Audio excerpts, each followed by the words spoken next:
Bonjour, je suis Monsieur Omar Mahamat, inspecteur central des impôts, enseignant de grandes écoles au Gabon et en Afrique de l'Ouest.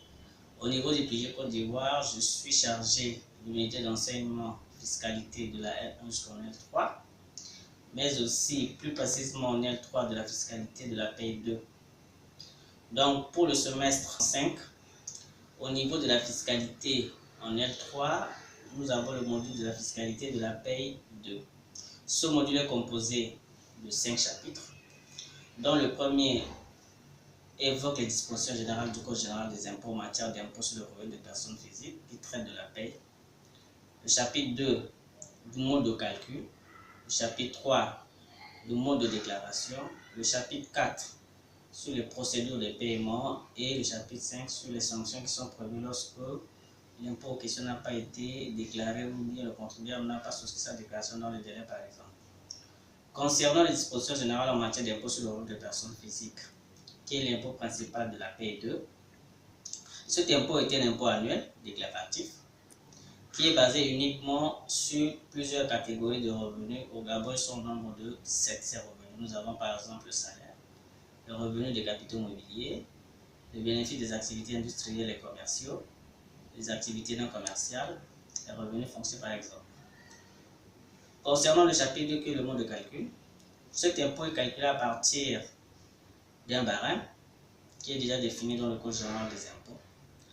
Et ce barème, pour l'appliquer, il fallait déterminer le revenu net. Le revenu net est obtenu en totalisant toutes les différentes catégories de revenus auxquelles on diminue les charges du contribuable. Une fois obtenu le revenu net, on détermine le quotient familial du contribuable ou bien le nombre des enfants qu'il a encore en charge plus un nombre de parts que le contribuable peut avoir en fonction de son régime matrimonial. Donc au Gabon par exemple, un mari peut avoir 2 parts. Lorsqu'il a 4 enfants qui sont tous valides, chaque enfant a demi-part. Et en matière d'impôt de la paie 2, tout enfant valide à demi-part, un enfant infirme à une part tout entière. Et les enfants qui sont sur le bord de l'école encore qui sont scolarisés peuvent devenir majeurs à l'âge de 28 ans. Mais sur le plan civil, on devient majeur au Gabon à l'âge de 21 ans. Donc en utilisant ce barème pour déterminer le revenu, l'IRPP net pardon, auquel le contribuable peut éventuellement payer ou bien déclarer dans l'ensemble des impôts dont il dépend. Comme tout impôt, il est prévu des périodes de paiement.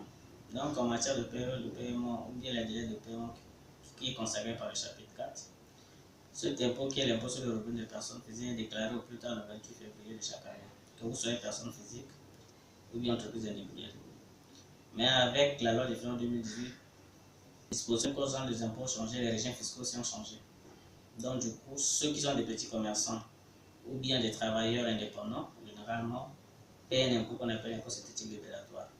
À part les salariés, qui soit de la fonction publique ou bien des entreprises privées, continuent toujours à payer cet impôt de la paie qui est l'IRPP. Mais comme tout impôt, il y a des sanctions qui sont prévues lorsque les règles fiscales ne sont pas appliquées, par exemple, par les contribuables. Donc en matière de sanctions, nous avons les pénalités de l'État, par exemple, qui sont généralement des intérêts de l'État, auquel on applique un taux de 1,5% sur le montant de l'impôt net, par exemple, ou bien l'impôt de. Mais les pénalités peuvent commencer de 1,5 pour l'intérêt de l'État jusqu'à 100%, voire même 150%. On peut utiliser aussi un taux exceptionnel de 50% lorsqu'il y a taxation d'office. Ça veut dire que c'est l'administration qui vous dit exactement de payer le montant parce que vous n'avez pas respecté la date de déclaration, par exemple.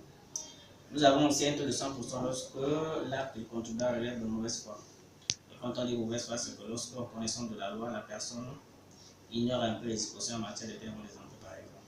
Et la dernière sanction qui, généralement, est prévue pour les récidivistes, dont le taux est beaucoup plus élevé, qui est de 150%. Donc, voilà en gros tout ce qui tourne autour de l'impôt de la paie au Gabon. Sur ce, je vous remercie.